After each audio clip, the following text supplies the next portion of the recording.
So, I've just arrived at my new apartment in China. I think it was a Friday when they took me to my apartment, and I saw a concrete floor. They hadn't put a floor down, they had concrete. There was no TV, there was no fridge.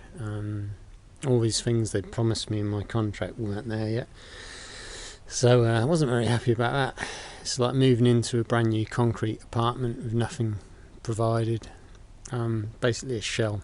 And I was alright, I'm used to roughing it, so I roughed it. And first morning I woke up in that apartment. It'd been very cold the night before. I turned on like a heater, like this heating fan, and I walked all the way from my apartment down to the end of the street and down the central road to Carrefour, which was a French supermarket.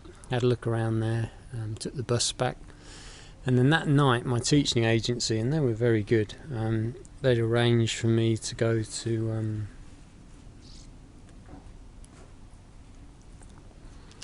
a night out with the other new teachers. So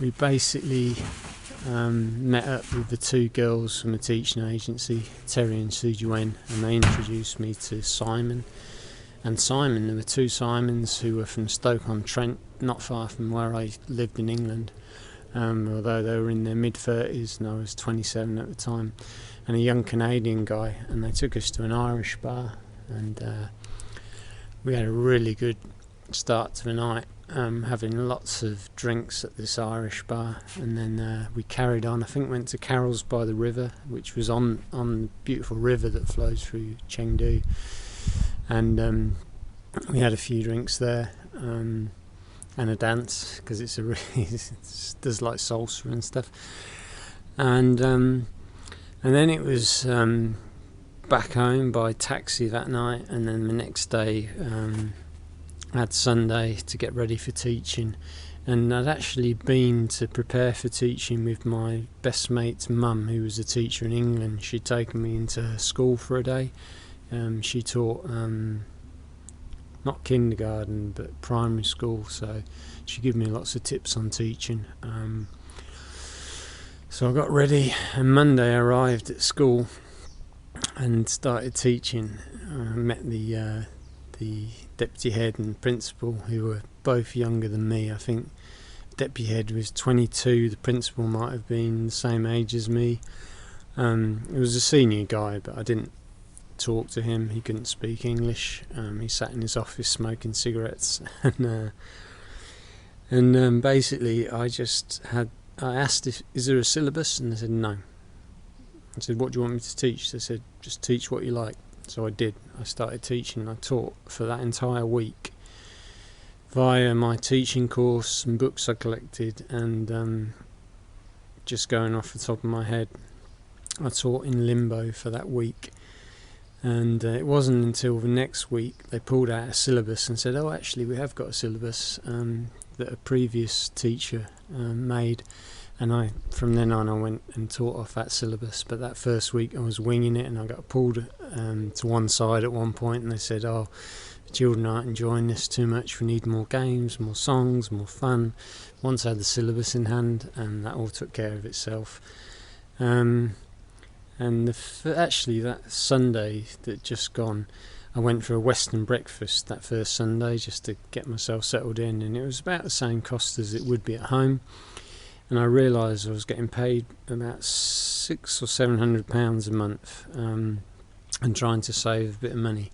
And on that budget, even though my apartment was paid for, didn't have to pay for that, didn't have to pay for heat and electricity, that was all included, but still wasn't enough money to live an extravagant lifestyle. So I started to have to eat local food from the street. For breakfast, lunch was provided free at the school canteen, but the great thing was, and what I didn't know until I arrived, was I only had 4 lessons a day, and because it was kindergarten, it was a 25-minute lesson, a 20-minute lesson, a 15-minute lesson, a 10-minute lesson, lessons decreasing depending on how old the kids were. So effectively I only taught an hour or so a day of actual lessons, and the rest of the time was mine to do as I like with, which, to be honest, turned out to be too much time in the end. But yeah, it was a great start, so that'll do for a start. And continuing from there, I'd say yeah, I met the Canadian guy at the Irish bar, another new teacher who'd actually wanted to teach in Japan because he loved manga, and that was my dream too, to teach in China, finish my degree while I was there, learn the language, and then move to Japan. And we both couldn't do it at that time because we hadn't finished our degrees. And then the two Simons, both from Stoke-on-Trent, great guys, childhood friends as well actually. They'd come over, childhood friends, both the same age. The first Simon had come over and started teaching and invited his friend over, and his friend had been very wise actually. He'd hired a guide when he arrived in China and told him he loved motorbikes, and his guide managed to score him a sponsorship deal with a motorbike firm, a Chinese motorbike firm, to drive to all the dealerships across the whole of China, as long as he got his photo taken at every dealership. And then at the end of it, he actually got to keep the motorbike, which was like a big bike. It was like, I don't know, it was like not a Harley Davidson, like a Chinese version of a Harley, and I saw him driving it a few times, and yeah, he loved it. He had a great life, really enjoyed the adventure. I think he'd been back in England, he'd been a tiler, and his mate had worked for the job centre back in England, so all of us were having a great adventure. We'd done these very normal kind of English jobs and then gone out to China to teach English, and we were just thrown into a different universe. It's a huge city, Chengdu, great infrastructure, a really quite enjoyable nightlife, which I'll go into in a later video, what we got up to once we got going and started going out at night time. And all around the city there was wonderful stuff to see. But yeah, after I got that syllabus handed to me, and I think the first week I taught farmyard animals, or farm animals, or animals to the kids, and at the weekend I'd gone out and bought, I remember going to the shopping centre and out of my own money paying to buy like a farm, like a model farm, so I'd have a prop to help me with my lessons. But yeah, the food was good, the level of excitement was great. Oh, and so I was also told when I arrived at the school, sorry, I think I said before, Sue Liu went on the night out with us. That was Sue Liu. Sue Liu was the deputy principal of my school, the 22-year-old. And every day I got a 1 hour Chinese lesson at lunchtime, which was great. I really wanted to learn Chinese, so she came to my office. I also had an office when I arrived. I didn't realise I'd get that. There was a dedicated office provided for me with a couch and a desk, and I could sleep in there, but I never did. And yeah, she started teaching me English. At first we just sat in the office, and then I said, this is a bit boring, so we went out onto the streets, and I said, let's go out for a walk, and she'd walk around and teach me Chinese. As we walked around, I was like, what's that? And he's like, it's a bus, gong teacher. And yeah, that was great. And yeah, it was good start. So obviously Sue Liu, deputy head, was teaching me Chinese, not English, in the office, like I said in that last clip. Yeah,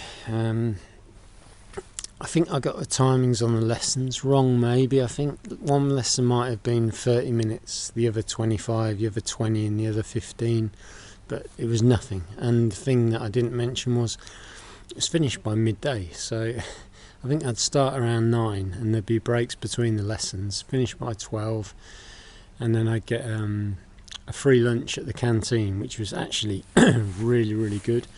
The chef, who was Sue Liu's might have been Sue Liu's father, the deputy head's father actually. That food was fantastic, really good local Sichuan cuisine. So that was all good. And yeah, I've just started. It's my second week. Had a great first night out. I'm exploring the city. Everything's new. The apartment's too basic, but I'm living with it until it gets improved. And other thing, I'm the only male in the whole kindergarten apart from the principal, who was this, like I said, Chinese guy who smoked in his office all the time. And I was working for Guangya Kindergarten in Chengdu, and it was started by a guy who founded Guangya School in Dujianyan, and I believe it was the first ever private school in the whole of China. We were a private kindergarten, so most of my kids were the sons and daughters of officials and people in power and big business people. But yeah, I'm earning enough money to get along. I'm having a great time, and maybe in the next video I'll tell you a bit more about the nightlife and some of the other characters I met. But for now, that'll do.